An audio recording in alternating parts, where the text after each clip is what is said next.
We get live right now, man. It's going down. Excited for the season. You know, we coming off a playoff win. I mean, you know, we had a couple wins.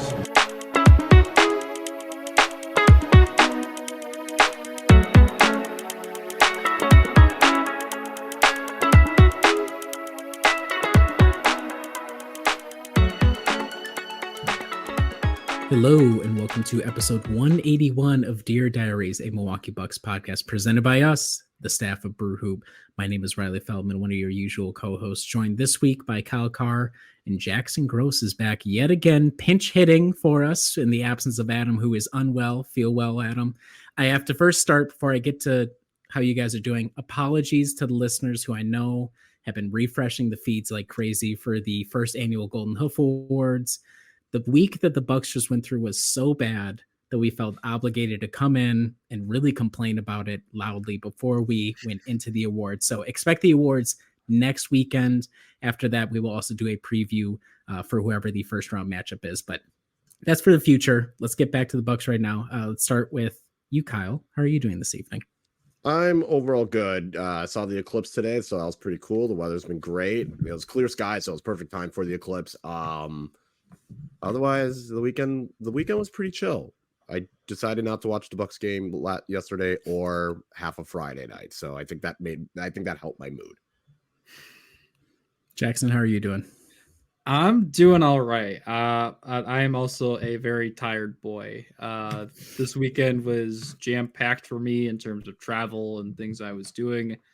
Saturday, I was in Chicago, color commentating some college baseball at UIC. One of the best backdrops in at least of all of college baseball, if not of all of baseball. You have the Sears Tower and the Chicago skyline just perfectly draped over the outfield. So beautiful stuff there. UIC got both dubs in the doubleheader. And then obviously yesterday I was in Milwaukee pinch hitting for Gabe. So 2 for 2 pinch hitting this week. Happy to help. And I didn't get back here to the great land of Lincoln until 1 a.m. and just had my job at Walgreens at 6 a.m. So getting up at 5 a.m. So 3 hours of sleep. So we're thriving right now, but overall things are good. If you ever wondered what the life of one of those guys who was the COVID replacements, you remember when COVID was hitting and they were like, okay, you can draft essentially 15 extra guys because some teams goes, that's what Jackson's doing for us. He's living the lifestyle. He's getting called up last second. He's got to go.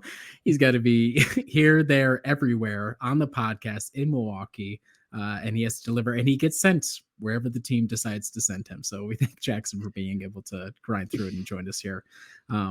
I guess we'll just jump right in. If you're tuning in, again, if you came to this podcast, if you're loading up this podcast thinking, looking for complaints, worries, fears, the worst possible emotions, you came to the exact right place. The Milwaukee Bucks went 0-4 this week, a week that on this very podcast, we said, it should be able to easy to stack up a couple of wins and make it, secure the 2 seed and take the last week off. Nope. They started in Washington against the Wizards. They lose that one 113 to 117, kind of push a little bit late and then really blow the execution at the very end of the game. Come back to Milwaukee. Okay. The Wizards, they're on the come up, sort of. I think they had one of like 3 of their last 5 or something like that. So, it happens. Come home. You would hope you would get revenge against the Grizzlies who had beat you down right before the All-Star break. Nope. You lose that one 101 to 111. And then the hits keep on coming. The Raptors come to town shortly thereafter on Friday, 111 to 117, that loss. And then the final poke in the eye, a 109 to 122 defeat to the New York Knicks. Of note, the big 3, Chris, Dame, and Giannis did start in the Knicks game, but Chris got a tooth knocked out by old friend of the team, Dante DiVincenzo, midway through the second quarter and had to miss the rest of the game. We think Jackson tried to do his best to do the on-the-ground reporting, but Doc and the PR team were a little bit at odds. We think Chris probably had some sort of surgery to at least suture up the missing tooth, but it looks like he's probable for the game against the Celtics. So I'm going to start, I guess, on what I would think is going to be a little bit of a higher note. But I'm going to go to Jackson first for his thoughts, since he was in the locker room last night, kind of got a 5 of the mood with the team directly in person. So Jackson, what was something that you learned about the Milwaukee Bucks this past week? Yeah, I think this team, and Giannis kind of put it perfectly in the presser that he had in the locker room, that this team and him specifically need to find joy in playing right now. They're not finding it right now. And the biggest thing he said of like how they're going to find that joy is by living in the present. He brought up a lot of like very specific examples of like the team kind of focusing on the past. Like he said for himself, my usage rate was higher last year, and we won this many games last year, and Dame averaged 35 last year. And so just they're still trying to work on that, I guess, I think is the biggest thing. And so he just really said that to stay in the moment and stay focused on the present, which I thought very insightful thing to look at, and just trying to find joy in playing basketball, and to also kind of create that hunger mindset is kind of what he said. And they feel like they have that at times, but then there are other times like this past week where it just nothing clicked at all, and just a bit of bad luck with Chris Middleton's injury. So I think there are flashes, and it's frustrating because that first half looks so good against the Knicks.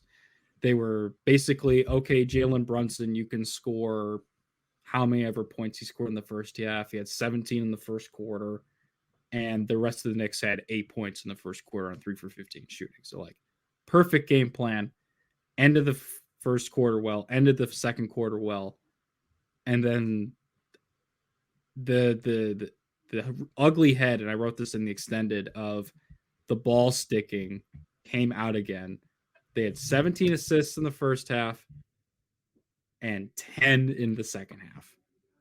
It's like, it makes no, it's like the definition of insanity. It's like, we lose, and Dave said this, our offense is worse when we don't move the ball.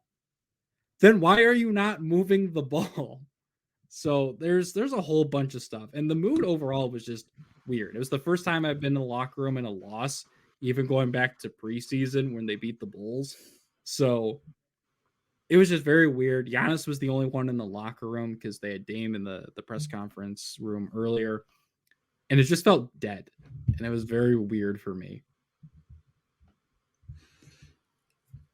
Yeah, I think if I was to look at it, for instance, it's hard to determine where apathy because it's the end of the season and they're all veterans versus genuine concern about where the team is at fills in. And that's been the problem for a long time, pretty much all season. I think that I don't want to say they're feeling the pressure, but I do think there is pressure. Obviously, they're supposed to be a contender. And with the way the season has gone, everything off the courts, Lillard showing up here at all added a ton of pressure to compete and win right away. Like, they can pretend, or we can show publicly, have a public face of, we don't feel the pressure that much. Yes, we're ready to compete. We're ready for the challenge, et cetera, et cetera. It's different saying that publicly and then actually having to go through with it and deal with that on a day-to-day basis. Now, the Bucks, because they've been so inconsistent, have sort of fallen off the national radar as far as I'm concerned. From the MMR is not exactly a scientific experiment, but in terms of attention paid to the Bucks is pretty low. So expectations aren't high right now, but as soon as the playoffs hit, the focus can be right back on and say, okay, Giannis and Dame are here, so what's the issue? And then on top of all that, in some senses, these guys got their previous coach fired. They came back, Doc comes in, we do the bunny hop dance out on the courts because we're so overjoyed. Ding dong, the witch is dead. Doc is here. Everything's, and then it falls not completely apart, but it's not nearly as pretty as we were guessing it was going to be. And yes, the schedule has been a lot tougher. That's something that is in against the Bucks. But in a week like this, I think talking about the schedule being tougher, I mean, this is a very easy week that they had. The Knicks are beatable. Like Jackson said, the first half, it seemed like they had the game plan and things fell apart. The other three teams, not even worth mentioning, that should have been 3 victories. Like that's flat out, that's what it should have been. And so finding joy in the midst of a losing streak, in the midst of so much pressure, in the midst of, in the first half of the season, it was kind of anything goes. In the second half, it's trying to be a lot more structured, especially offensively. And we're kind of returning back to the fact that we're working so much on the Giannis Dame game means that the role player guys are asked to essentially stand around. And so there's not an impetus to keep moving all that much, except for in short bursts. So I think your perspective, Jackson, in the locker room matches with the feeling that we get, those who are watching from a distance. And even if you don't watch all the press conferences, I mean, you know, it's not a joyous thing. The last time there was like real joy was when Pat Bev was in the background of Dame and said, he was like, talk your shit, Dame. That was like the last real like joyous moment I remember. And that was like a month ago. So, you know, I agree with Giannis that finding joy, but also finding a little bit of competitive fire would be nice too. I'd like that. I'll take competitive fire first, and then that should hopefully lead to joy because good things will result. What do you think, Kyle? I said last week that moving the ball makes things a lot easier for them. I literally said that because the Hawks game was the perfect example of, okay, the ball is moving. The points are easy. They couldn't hit a 3 to save their life, and it didn't matter because they're able to set everyone else up for good looks near the rim or good looks in general or getting to the rim. Ball movement was the key. And when they struggled in the first half of the fourth quarter against Atlanta, it was because the ball stopped moving. So the fact that I just said that last week and what happens the following week, that shit didn't matter at all. And it's just frustrating. And go find your joy. Okay, whatever. But at what point, it's like the things that are simple. Why did you just deviate from the plan in the Knicks game? As Jackson mentioned, it was really good in the first half. It all made sense. And you just shit it away and toss it in a bucket and threw the bucket on the fans and said, here you go. Enjoy this shit. And I don't know, like whatever it takes, fine. I'll get to my point, but it is kind of going back to the game plan was there and just deviating from it makes no sense. And I don't know what the hell's going on with this team. There's a lot of questions. There's a lot of answers that someone's going to need to have soon. Because I tweeted after I think it was the Raptors game. I was like, I don't even know which game it was, but I was like, there's a high possibility the Bucks go into playoffs on an 8-game losing streak based on the schedule. And that's not encouraging. So go find your joy. I don't care what that means. Do whatever you need to do. Blow off some steam and get it together. Yeah, it's not really the most scientific approach per se, but I think it does have a role to play. And the way that I look at analysis like this, like, yes, okay, we're all backseat psychologists, but there also is a certain sense of we spend so much time watching sports, not just the Bucks, but all sorts of sports. If people watch a lot of sports, you're going to get a kind of a sixth sense of how things go. And then you listen to the crowd of other people who spend a lot of time watching sports. And yes, it's maybe not the most empirically based arguments people make, but if everybody has this sense, the odds of it being something rooted in reality are much higher. So I think it's worth putting it out there because this does feel slightly different of the Bud seasons where we went into the end of the season, but we were actively resting guys a lot. We had already secured whatever seed we were going for, or we were very strategic in the games we were going to toss or kind of risk tossing because we didn't mind so much battling for the seed. Last night, Sunday night, Giannis plays 40 minutes. Giannis, who was actively like grabbing at his hamstring multiple times in the Grizzlies games, like, hey, my guy, you don't play through a hamstring issue. If it's tough, like especially the way he plays, do not play through it. And then, like Jackson said before we started recording, Doc says, "Oh yeah, we're monitoring his minutes," and then he plays, damn near 7/8 of the game in another losing effort. That's just what's kind of maybe the most frustrating part to me is the fact that we're running guys a lot of minutes in addition to the fact that we're not getting the results. So a lot of issues abound. Kyle, I could feel the fire coming off here. I'll let you go next. What did you learn about the Bucks this week? This team lacks leadership and accountability. That's what this week showed me because I don't understand how you go and lose to the Wizards. Arguably the worst team in the league. You lose there. Follow it up. Okay, you're on the road. You've had a long road trip. Fine, whatever. Lose to the Wizards at home. Follow it up. You lose at home to the Grizzlies, a team that had more dudes I've never heard of in my entire life, and the dudes that I did hear of are injured. Lose at home. Inexcusable. All right, Friday. You lose at home to the Toronto Raptors, a team that had not won a game in a month. 15-game losing streak. Lose to them in a game you had no business losing. And then you go in on Sunday. You would think it's embarrassing enough. And then after doing so well in the first half, blow this game and look completely over your head against the Knicks and lose again at home.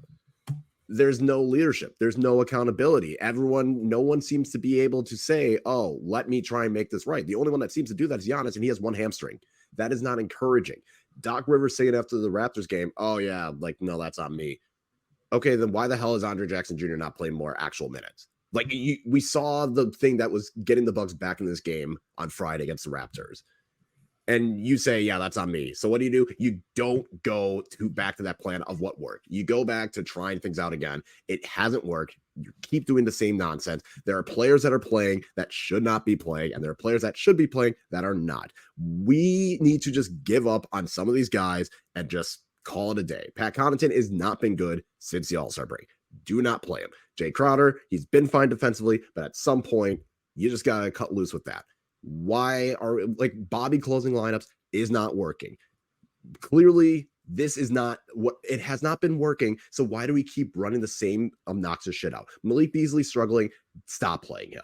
You have guys that could shoot in AJ Green. You have guys who you think could shoot in other areas. Stop giving guys minutes that are not producing. It doesn't make sense. No one seems to be, you would think after the embarrassing losses to the Wizards, Grizzlies, and Raptors, you would think that should have been embarrassing enough. Each of those losses individually is already bad, but then you have them back to back to back, and two of them are at home. And yet, no one seems to give a shit. No one seems to actually want to take accountability. Again, no one besides Giannis seems to want to drag this team to try and do better. And that's been the problem with this team the whole season. There has not been leadership. There has not been accountability. It's always someone else's fault. It was Adrian Griffin's fault. Okay, it was Dame and Malik Beasley's fault. It was Pat Connaughton. It was Chris. It was Brooke. It was Jay. It was Bobby. It's always someone else's fault. And it seems like no one actually sits down and says, oh yeah, that's on me. Doc Rivers says it and then completely renegades on it. Doc Rivers throws his players under the bus saying that there's no professionalism. That is their goddamn job, Doc. You're supposed to make sure this team is ready and being professional. That's on you. That is literally probably the biggest thing with this team that you just need to do. That's why you were brought in, to be the fire, to be this respected figure that gets these guys to play the way they need to be played. That's what you've built your rep on, and you're not doing that. And that's the thing. I don't know what the hell it's going to take for this team to get it together, because no one else seems to be willing to step up and say, this shit needs to stop. And it's just like, I don't know there's nothing more we can get out of this team, because at this point, it's just a giving a shit factor, and they don't give a shit, and no one seems to want to try and fix that problem. And John Horst, I'm coming for you next in the future, because a lot of this is your fucking fault. Yeah, the John Horst conversation is going to be really interesting. Kyle, how is Doc supposed to lead, though, if the bus driver doesn't have an effing clue?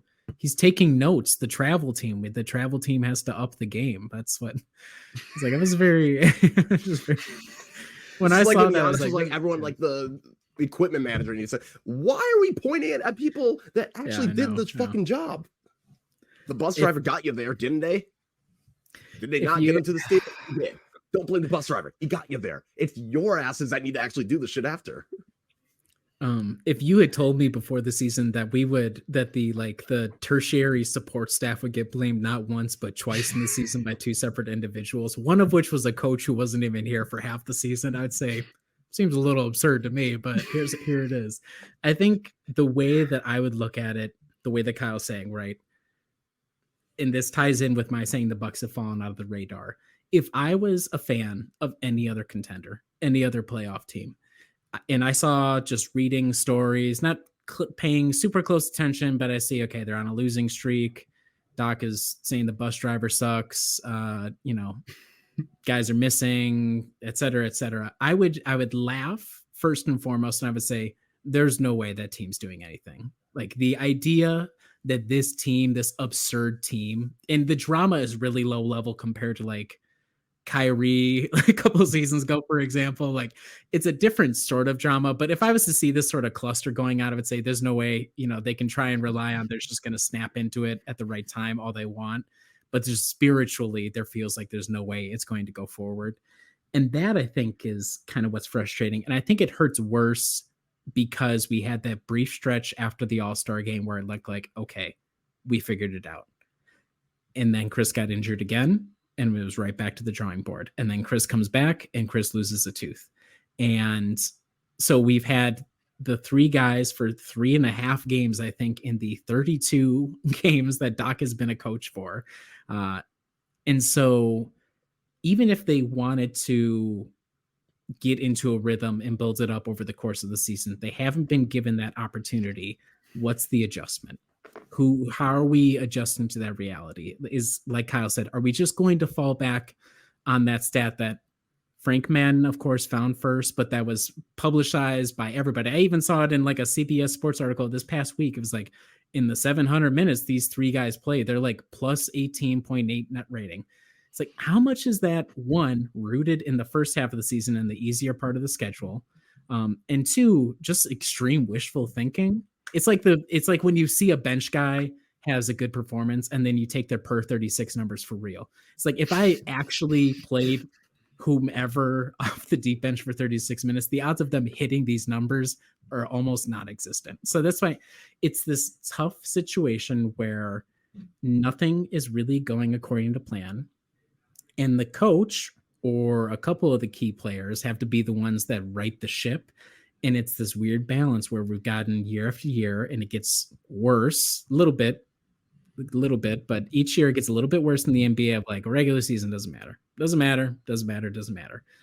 Unless, of course, it's this one statistic that makes it seem like the Bucks are going to romp through teams once it actually matters. But unless I'm looking at that, it doesn't matter. And that's frustrating for us to watch. And I think it ignores the reality of like the day-to-day of what this job entails for these guys. So it's just tough from the outside looking in, because in the past it was such a united front. And yes, it was a what's the word I'm looking for? It was not transparent. You got the Bud no's in the post-game press conference, but it was like a united front. Now it's like, whoever, people are kind of freestyling. Doc 2 weeks in is like, I don't know why they're asking me to take this job. Can we actually hold off a couple of weeks, please? We got guys doing mutiny. Like, it's just such a different feel than it has been in the past. So I think, Kyle, all your anger is well placed. I'll go in on my own in a minute here, but Jackson, any reaction off of any of that? Yeah, I think in terms of just the lack of just like the big three playing together, if you ask the guys, they still think they can figure it out and how to play with each other. Dame talked about that yesterday, that yes, there's only 4 games left in the regular season, but these guys are smart enough and they'll be able to figure it out.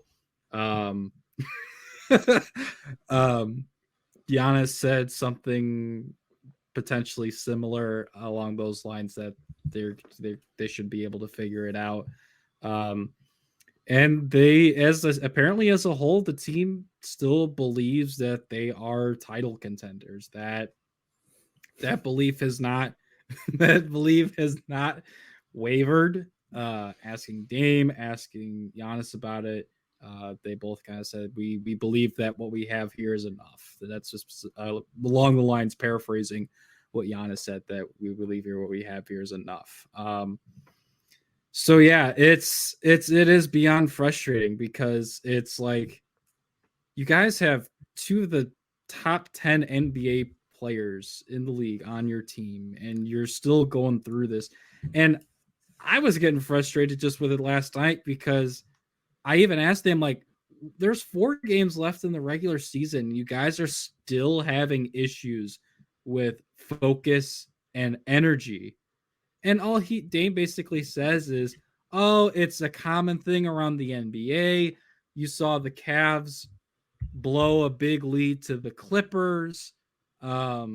It's not like something's super specific to us. It happens a lot around the league. So it's just like, yes, I understand. Like, you guys are tired. You've been through a lot this season. 2 head coaches. Dink gets here, is going through whatever's going on in his personal life. He gets here in training camp. They add on a few guys. They get a new head coach. And I get that's all exhausting. I talked about that in my article during All-Star Weekend. That Giannis was just exhausted. And I don't blame him, because all the stuff he's had to do. So I get it. It's a tiring. It's 82 games plus playoffs. But there also has to be that leadership absent, like you were talking about, Kyle, that yes, you're tired, but that's when you got to dig deep. Those are the points where your leaders step up and say, yes, we're tired, but we have to win. Yeah, I'll give a mulligan for the Wizards on the road at the end of a road trip. It happens. You're going to lose to an awful team from time to time. But the Grizzlies and the Raptors in the second half against the Knicks are just completely unacceptable. And for as talented as all these other guys are, it seems like they are completely dependent on Chris Middleton to move the ball. And the lack of point guard depth without Pat Bev stands out. And I completely agree that, like, Pat Connaughton should get as much run.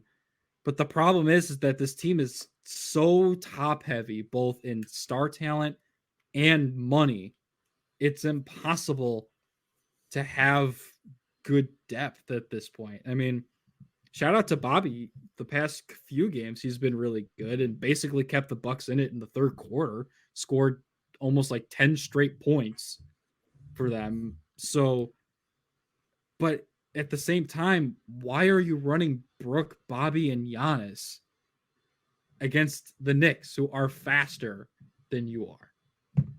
So they're stuck between a rock and a hard place, but part of that has been on them. So it was very frustrating here, especially the stuff about the energy and the focus.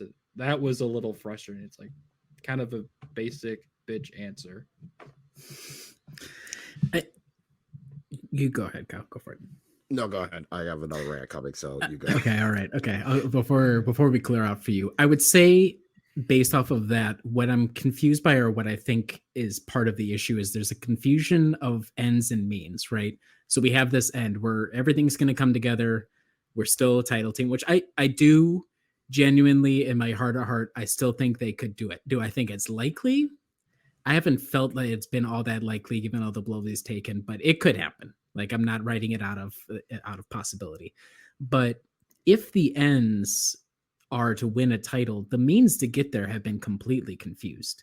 So we are super top heavy, as Jackson rightly pointed out, yet guys don't get a lot of rest. Giannis is running 40 minutes. We don't think that we're going to need a lot of time on the court to figure it out, but we're not then like going deeper into the bench or giving guys nights off or kind of throwing games, because we don't need to worry so much about on-court reps. I mean, they're getting the reps. You are getting the reps right now, and you are losing while doing it. So it's just this confusion of what we think the ultimate end product is going to be and how to get there. And it's a little confused as well with the way that Doc is coming in. Some of the bad habits, as Kyle started on, I'm going to talk about it as well. With the rotation choices, when he rides with guys, when he doesn't, is a little confusing and, detrimental to the team. So it kind of boils down to a confusion of those two things. How are we going to get there? And right now it doesn't feel like we are moving in the right direction, or the steps that we're taking are incongruous with what we think the right path to get to those ends are, which is kind of throwing a lot of like extra gas onto the fire that is currently, so I wouldn't say raging, but starting to, pick up a little bit of steam overall. All right. So, Portland Trailblazers, Utah Jazz, Detroit Pistons, Washington Wizards, Toronto Raptors, Cleveland Cavaliers. What do these teams all have in common? They have an equal or worse record in the last 10 games than the Milwaukee Bucks. And out of all those teams, only Cleveland is going to be in some postseason play. That's not encouraging at all. That is staggering. We talked about the contenders, and they're saying, oh, yeah, we think we can figure out. You know what the other contenders are doing? Minnesota's been 7-3. Denver's been 7-3. Dallas has surged and are 9-1. Boston is 8-2. Indiana 7-3. Yeah, those teams seem to be figuring it out. And the team, and even Oklahoma City, who have been 5-5, they are a younger team. They were not supposed to be this good. People are giving them a pass for that. You cannot sit here and tell me, oh yeah, we're still trying to figure it out. You've had 70 something goddamn games to figure this out. Why is it not like this is too much of a laissez-faire approach? This is like the kid who decides in school, yeah, I'm not going to worry about studying. I'm not going to worry about the papers. And then it's finals week and you're like, oh shit, maybe I should have studied. You had a whole semester and now you're waiting until the last minute. That doesn't make sense. And to say, yeah, it's all right, like we're going to figure it out. Will you?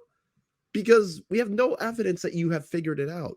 If at the very least there was signs that, okay, things are struggling. But Dame and Giannis have figured it out. Things are struggling, but we have positives to look towards. I don't know what the goddamn positives of this team is right now, besides we have Giannis, and who on one hamstring is still better than 90% of the league.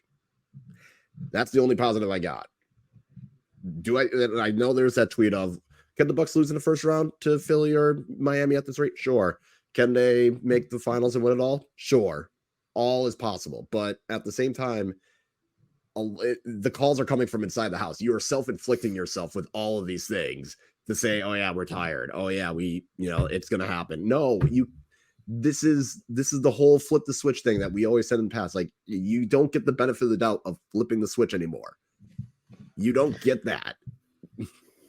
And I want to avoid as well, both, I'm sure the team is doing its best to do this, but also as a viewer, as an observer, as somebody who quote unquote analyzes the team from the outside, I want to avoid going under the safety blanket of the talent is all there. It could definitely all come together. Like, I just think you have to be going into the playoffs with eyes wide open about what the season has been.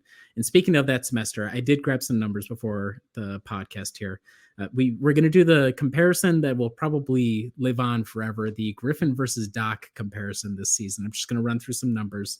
This is not a value judgment strongly one way or the other. I'm just wanting to put it out there. So in the 43 games under Griffin, 30-13 record, a 120.6 offensive rating, which is second in the league at that time, 116.8, 21st in the league for a plus 3.8 net rating. That would be 10th in the league. Obviously, they just didn't care on defense. That was an active problem. They were shooting 37.7% from three on about, I believe it was 37.5 attempts a game. So a little bit above average, I think, at that point from 3-point percentage. Have the short interim from Prunty ever since. 15-17 under Doc, a 114.5 net, offensive rating, which would be 15th over that span, a 113.4 defense rating, 12th over that span for a plus 1.1 net, literally right and smack dab in the middle, 15th overall. And then probably one of the more concerning parts, and this feeds back into the offensive rating, it's been a dip on the 3-point percentage to 36.3%, which would put them in the bottom third of the league if that was extrapolated over the season.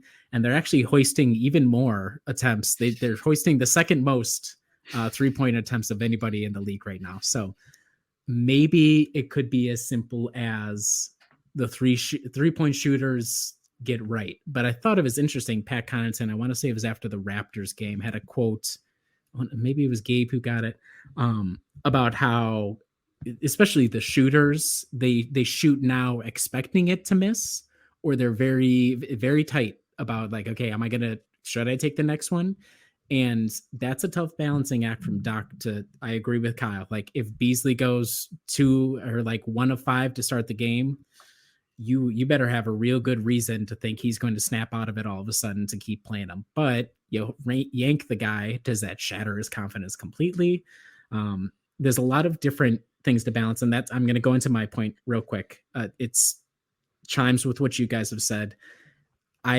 This morning we got a story in The Athletic. It was very vague on the details, but after the Knicks loss, Doc and I believe it was 9 veterans, we don't know who those 9 veterans were invited to stay after the game to talk for about an hour, to do some in the film room and have an open and frank discussion about where they're at. And that's a huge problem. One, because it invalidates our 8-man rotation completely, because we just know there's just no reason to do it anymore. So thanks a lot, Doc. But I found that particularly concerning because, one, it plays right into the habit of Doc to be like, these are my guys, I'm just riding with these guys. And two, we've talked a lot on this podcast about what it means to take leadership, take ownership of what's happening, take the situation by the horns. And my contention is, if you have a team that is half second-class citizens, I'm sorry to break it to you, but you don't really have a team. Are you like, what was the point in sending the young guys away? They're as much as part of the team, and I know they're not going to play. We all know they're not going to play. But I'm concerned about the fact that half the team is not mature enough. Or is Marjan going to be riffing all of a sudden? Like, are one of these guys really going to just step up and be like, yo, Doc sucks? Or is the other situation like, we're so concerned about the state, the professionalism, the emotions of all the veterans, the guys who are supposed to lead us to greatness. They are going to lead us to greatness, that we can't have an hour long without it turning into like a pissing and moaning session about who's the most aggrieved and why this person's wrong or why that's wrong or whatever. I don't even look at it as I'm criticizing Doc for going to the players for this. We've already done this under Griffin. I think it's a viable thing for coaches to say, hey, you guys give me some input because we got to work this out together. I just disagreed with the way that they went about it. And sure as hell, Thanasis was in that group. It's like, okay, so half the team is not worthy of being here. Thanasis can stay, but the other half, you guys can go home and go to bed early. It's just a little concerning to me. It's like, where is the true unity of purpose from 1 through 15? Either the 15th guy is on the team and equally part of it, or it's just not. And I know Giannis is ultimately going to be the one that leads us there. Dame is going to have the second largest role in that.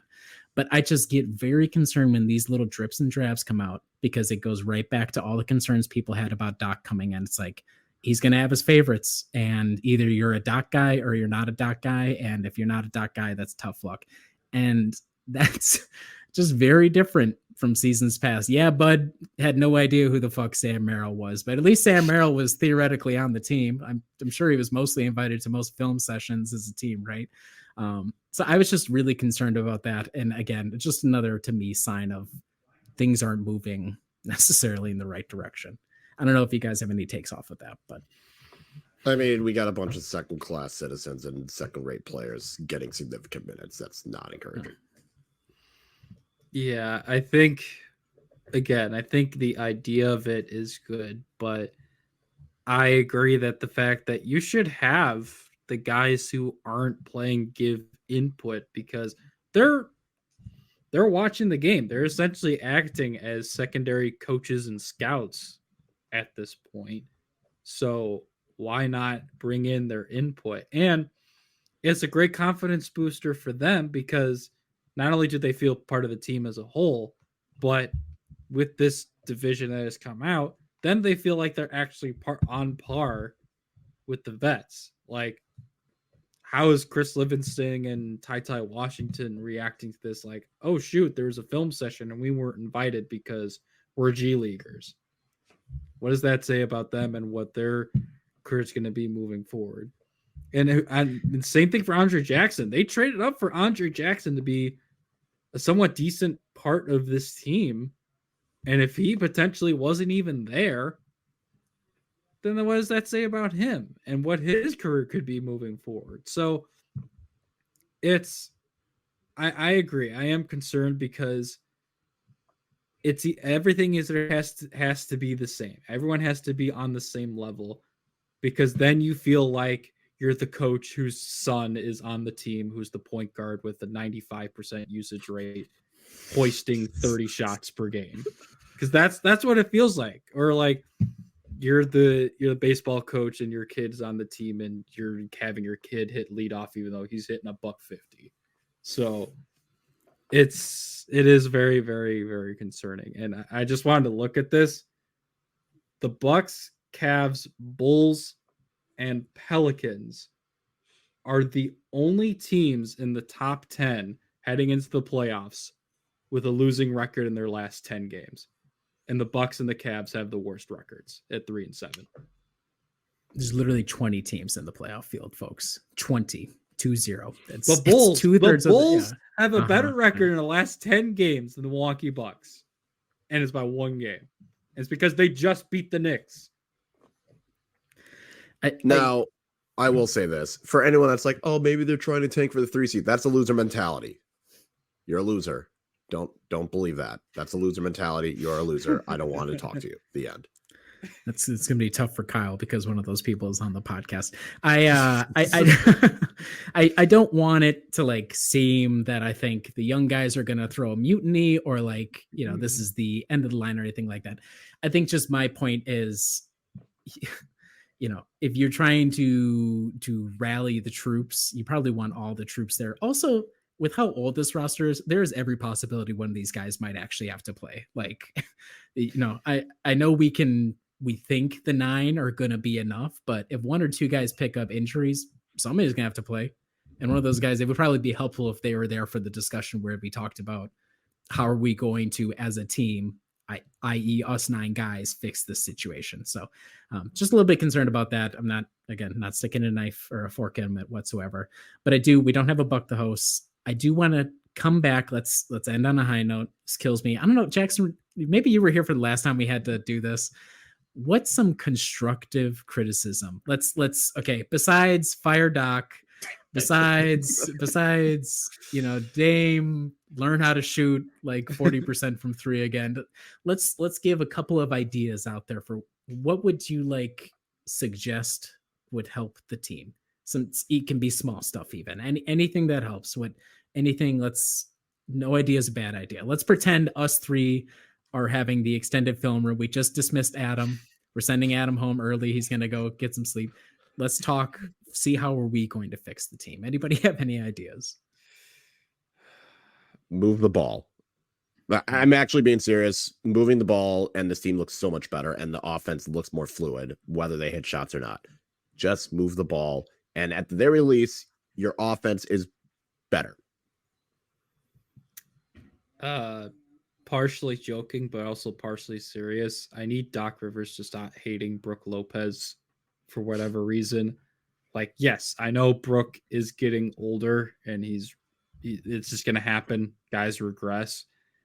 But he just does not look like the guy he has over the last few years. And that's concerning considering you're paying this guy $24 million. And I know he's not a rebounder, but the shot blocks haven't been as good. And I think the defensive impact in the paint, because we were talking about this with Van during the game yesterday, and just it feels like all season long, you have 2 of the best interior defenders in the league in Giannis and Brook, and you're elite at the very least middle of the pack, if not bottom half in the league in points per paint, drives to the lane. And yesterday was just Jalen Brunson doing whatever he wanted in the pick and rolls. So between that, the only other thing I would say is Patrick Beverly get healthy so they actually have a guard who can defend a Jalen Brunson or a Jaylen Brown at some point. It's not truisms, what's the word I'm looking for? My rules, if I were Doc, were one of Giannis or Brook on the floor at all times. There is not a single second played where one of those 2 aren't on the floor. Also, one of Dame or Chris is on the floor at all times. There is not a single second that is played without one of those guys on the floor. I would say for Malik Beasley, you can keep him as the starter for now. I really struggle with how many shots he gets, but if the shots are not falling early, and that's going to be a totally subjective call on Doc's part, you have to be ready to pull him. And I don't know probably to me, it would be Pat Bev as the replacement. I think of all the guys completely, again, from the outside, having watched 10 minutes of the Pat Bev podcast, mentality wise, feels like it's probably in the right place of like the kind of mentality that you would need. He's going to bring the right skill set, etc. Be quick, be very quick pulling guys if they are not hitting, because we cannot afford, my heart cannot afford to watch every Buck shooter sink the season yet again. I can't do it. I've done it so many years. And if it's going to happen, try 3 of them, try 3 different guys. If they all suck, then, it is what it is at that point. Trying to think what other rules. Yeah. Do not close with Bobby. If Bobby is going to be in the closing lineup, Brooke has to be out there, because even Doc has to realize it's just Bobby brings nothing defensively, close to nothing. Like, it's just trying to remember the last good Bobby defensive play, and I'm really struggling with it. And then my final one is use both hands when rebounding. Fight for rebounds. We got to fight a little bit more. I know Bobby is a master at the tap outs. He has been for 2 years now in a row. You probably just use both hands, and especially in the playoffs, we're not going to be killing teams in transition or anything like that. Just secure the rebound, please. Don't do the hard work of getting the other team to miss and then giving them another chance to just burn more clock, make you work even more, because we are really going to have to work on the defensive end. And good luck to you. It's going to be tough going, I think, but some sick part of me still believes that if Damian Lillard I was told was going to be here shows up, that we'd be good. But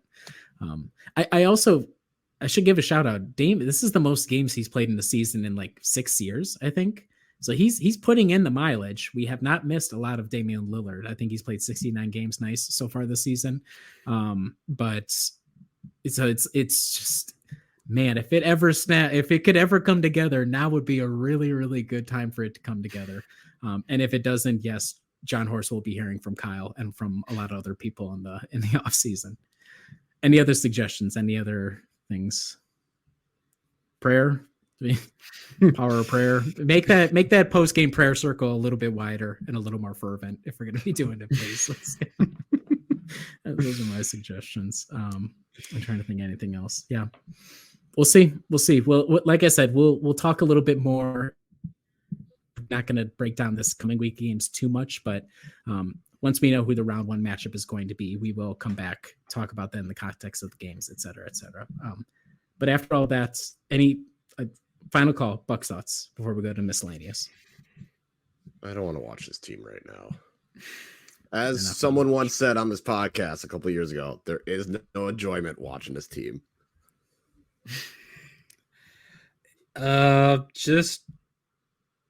I don't know.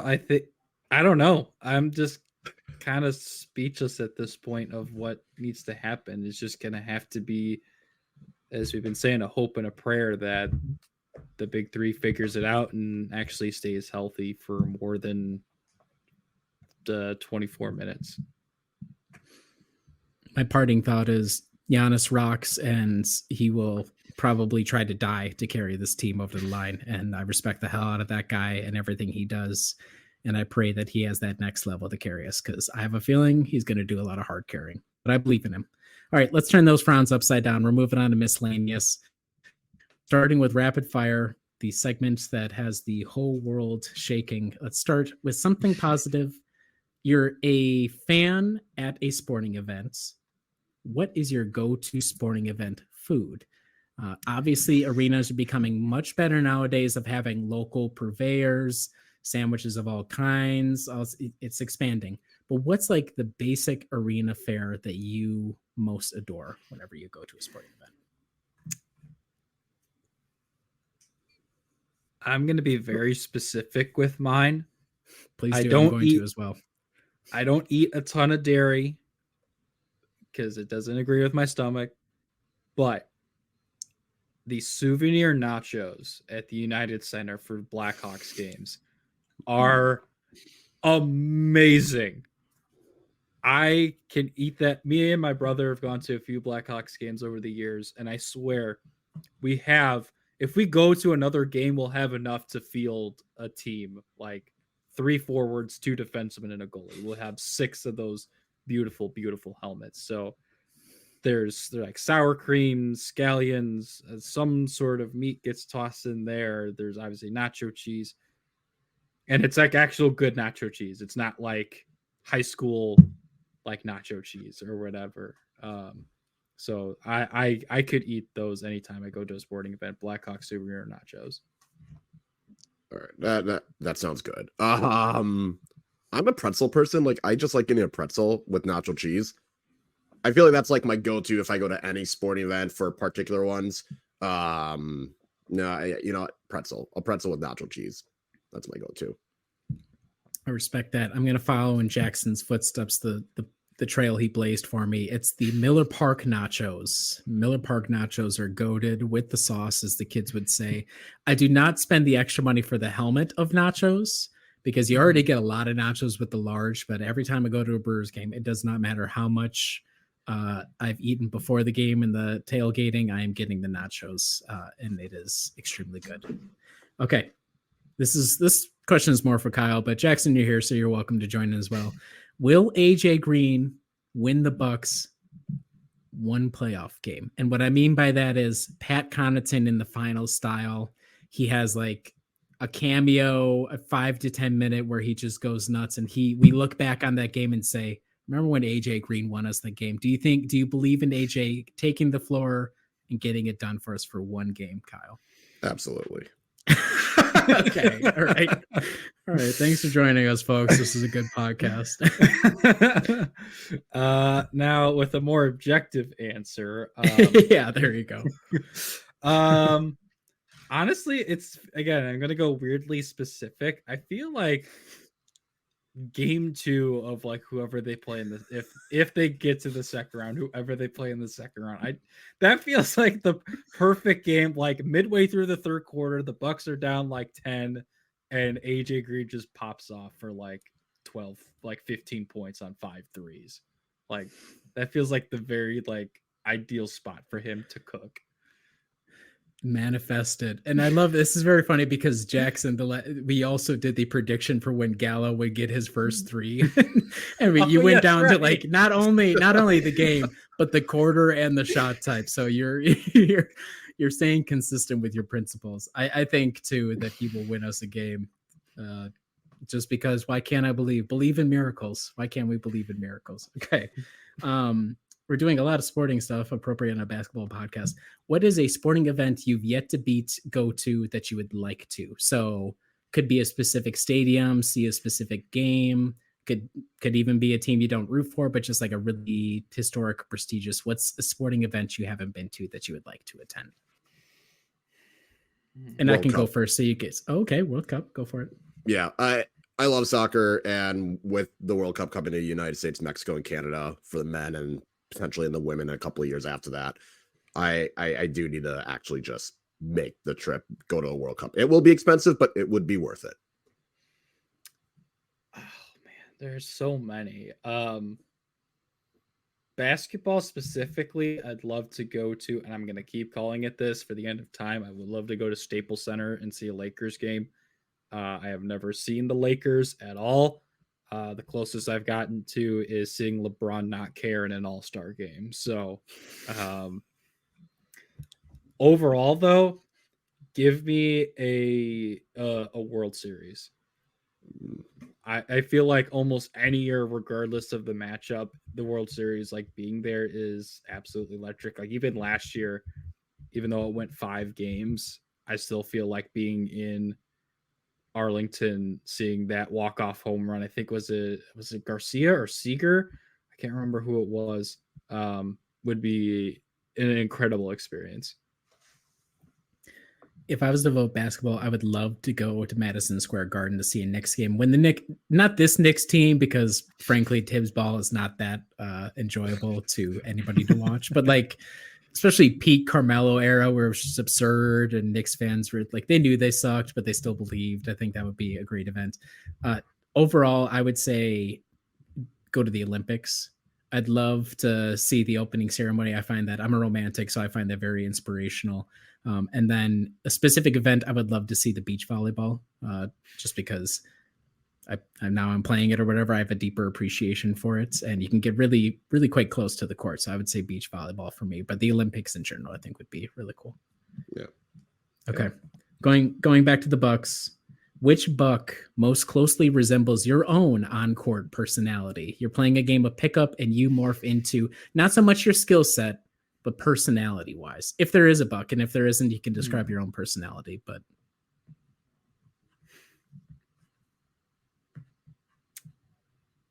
I feel like for me, it'd probably be Pat Connaughton. Doesn't really say much, just kind of goes out there, does his job.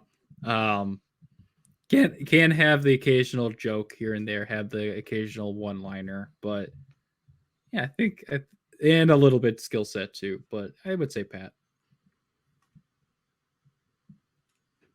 I'm still thinking. Give me a moment. Okay, I was like, don't say, you cannot say. I should have said Kyle can't say AJ Green. I wasn't going to say him. Okay, while Kyle thinks about that, and this is going to kill me because I'm the world's biggest Brooke hater, but I think I most closely resemble Brooke because I go after the refs. I'm extremely respectful to the refs, but I am like extremely intense when I'm playing. I don't joke around all that much.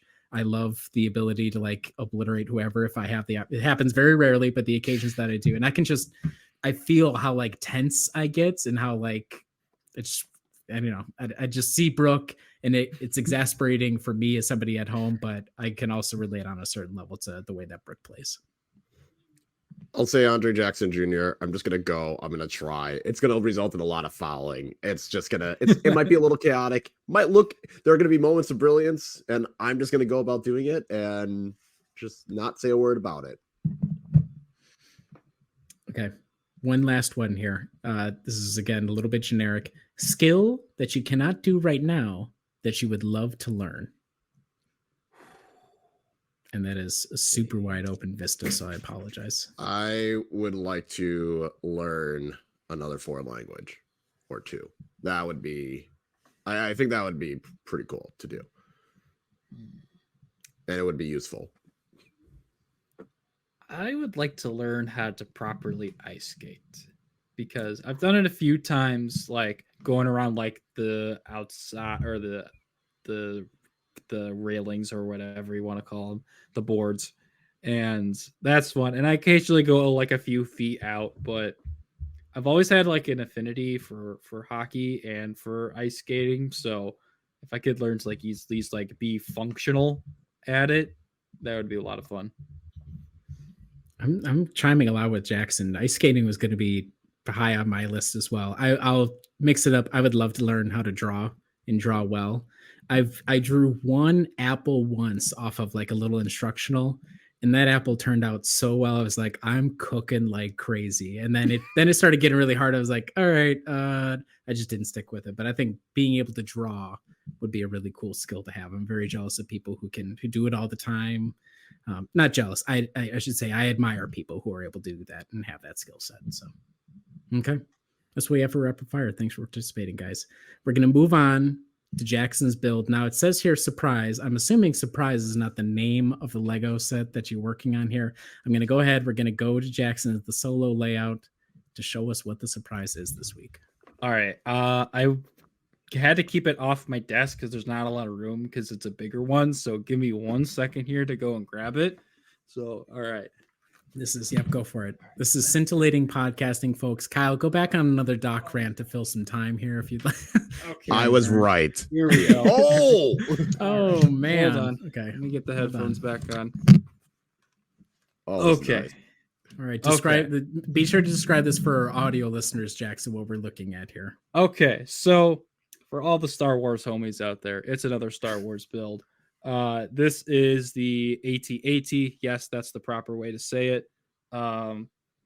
Much debate about that, but yeah, so it is obviously the cheaper version because there's like a $700 or $800 version and I ain't got pockets like that. So this is I think it's around like $120, $130 version. Extreme value for what you're getting and the scale of it. So the cool thing is not only does the head swivel on this little axis here as I shoot plastic, but also the head just moves back and forth like you saw in the movies. The legs move as well, like this a little bit. Here, kind of move all around like this. And then if you couldn't tell already, you have a little grappling hook thing with Luke Skywalker on it. It comes like a little thermal detonator that you can throw in there. Let's see if I can get this to even show. There's a little cockpit for the head here. with some little stormtroopers and a commander in there. So that's a lot of fun. And then this is honestly my favorite part of this is that these, and I'll open up the other one in a second just so you can get the full effect here. These side doors open up and stay up like this. And you can just put in your little snow troopers. There's a speeder here. And then there's also this back part also opens up, and that's where the speeder goes into. So it is, I got this, and I kid you not, I took me like 2.5 days to do. I know life this is one I have like wanted for a long time. So basically when I wasn't at work and I wasn't doing other things, like this is what I was doing. I sat on the floor in the living room with like the 8 or 9 bags this thing came with and just straight no life this. So this gets the first 11 out of 10 Lego bricks for me. Wow. This was so much fun to build. If I can get the super duper version at some point, I will, because it's just the quintessential for me, the quintessential outside of Lego Death Star, the quintessential Star Wars build. So yeah. Folks, I cannot suggest strongly enough that you go to the Brew Hoop YouTube page where this will be posted to see the footage. It looks really, really cool. Yeah. How much was this again? What's that? How much was this? This around, because I know you said the less expensive one. I would think it was around 120 or 130 because I believe Lego just recently either was out of stock or recently discontinued it. So I had to, my mom got it for me off Amazon. Yeah. I might have to invest in this. Just that in particular. Do you know what the difference between this version and the super duper? Is it just detail or like? It's the amount of pieces. I think this one was maybe just over 1,000, maybe.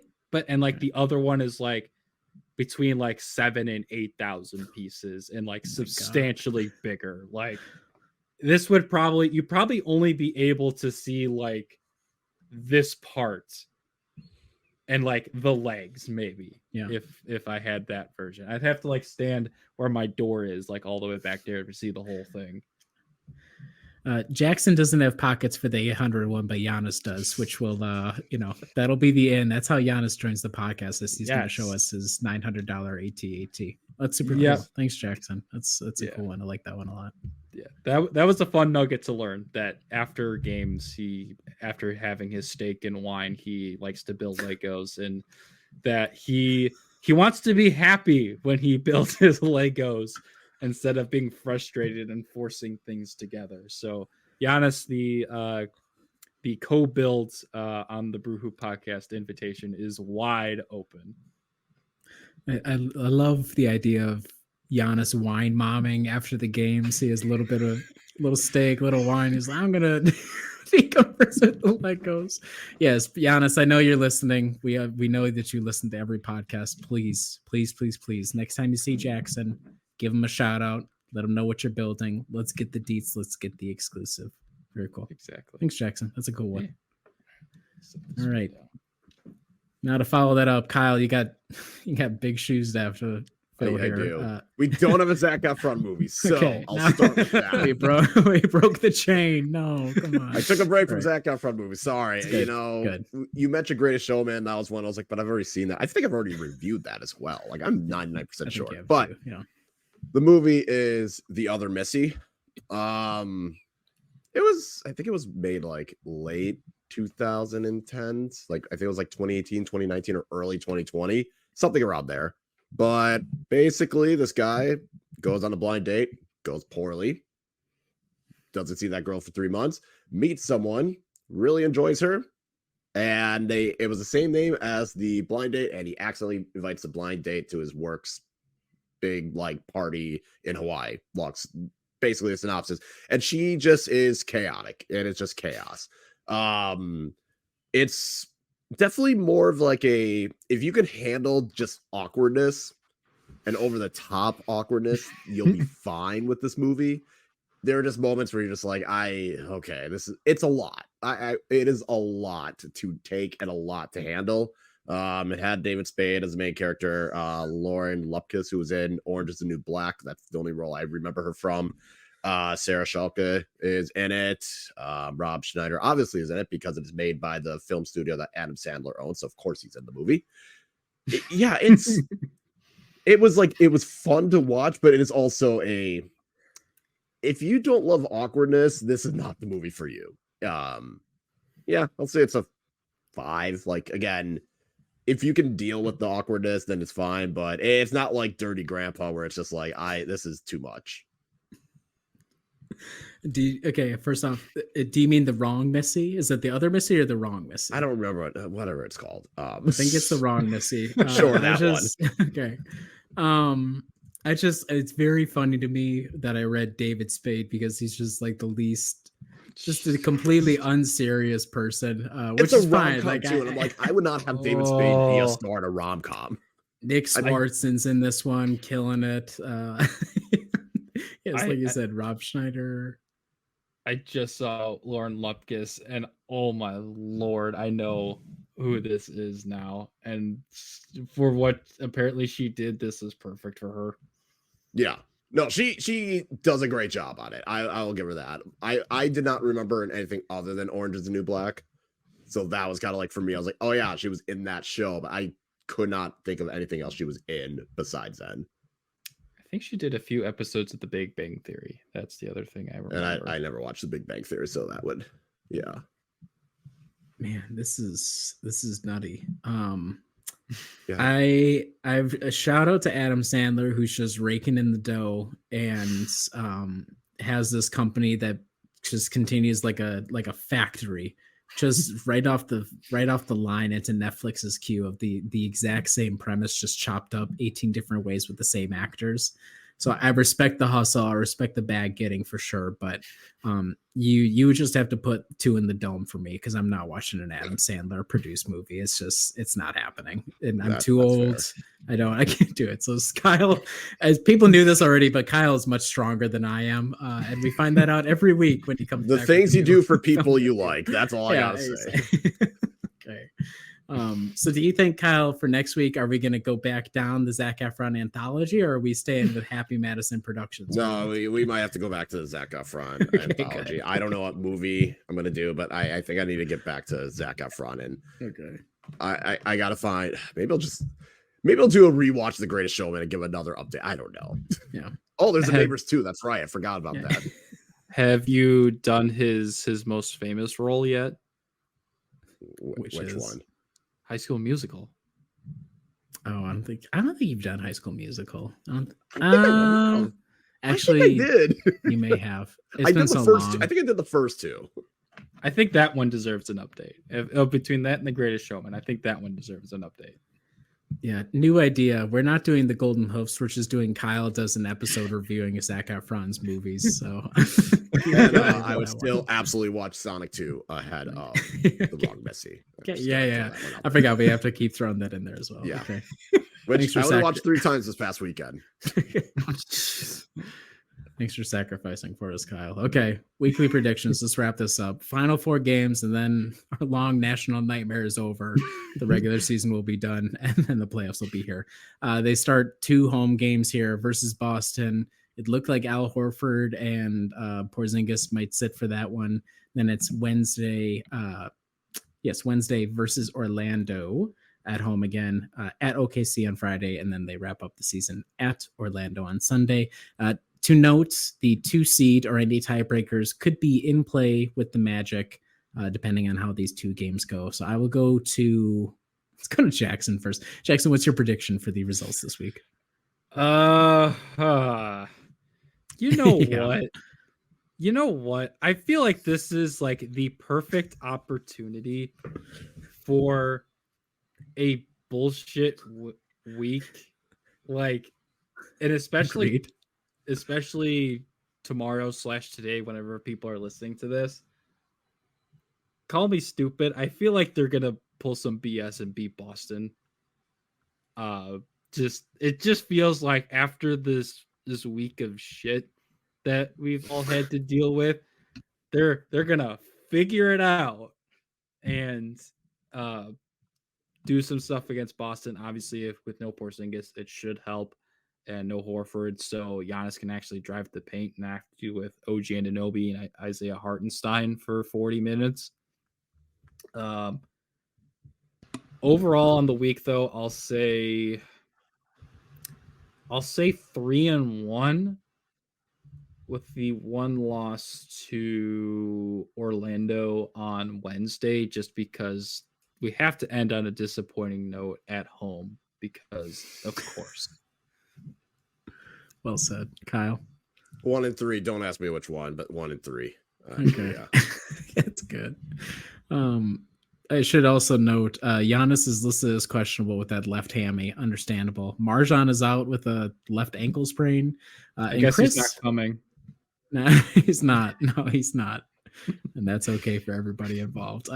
Chris Middleton, that day he didn't hear no damn bell. He's back. He's probable, but he has a right quad contusion. The last time I checked, the right quad is not where the mouth and teeth are, but I'm not a doctor, so I can't really say. So shout out to Chris, who is going to Iron Man his way through it just for the sake of doing that. I think they'll go 2-2 this week. I think it was a very good shout out, Jackson, on losing the final home game. And in the past, back in the Cole era, after the final game, they would let the fans out if you stuck around long enough onto the court, because the players would like leave to go on the road or whatever, so you could like cheer them on. There ain't no damn way that's going to happen after this game. So end on a low note. They'll beat the Celtics, the Thunder. I think to the Magic. You can have 0-2 against the Magic this week. No, I'm gonna go 2-2 or 3-1 as well. I think agreed they will lose that last one. More so back to back rather than spiritually. You have to end on a low note for the Bucks, and then they will beat the Magic. I don't know. That's really on that final game. There could be a lot of fuckery going on. So don't hold me to it. Thankfully, nobody actually holds any of us to any of these predictions, which is the beauty of this, the Deer Diaries podcast, Milwaukee Bucks podcast presented by us, the staff of Brew Hoop. We thank everybody for listening. It's been a wild ride all season, and I'm sure it's only going to get more stupid from here. We appreciate you listening, watching if you're on YouTube. Like and subscribe. Get all the game coverage, all the playoff coverage in the near future over on brewhoop.com. Got the Monday morning media roundup, Wednesday weekly wrap up, questions and antlers. Submissions go up on Tuesday. Results come out on Friday normally, unless they don't. Got the tracker on Tuesday. Results later in the week. And like I said, pregame, game thread, postgame coverage, everything else in between. We appreciate you listening, and we'll catch you next time for the first annual, I promise, the first annual Golden Hoof Awards. Thank you. See you later.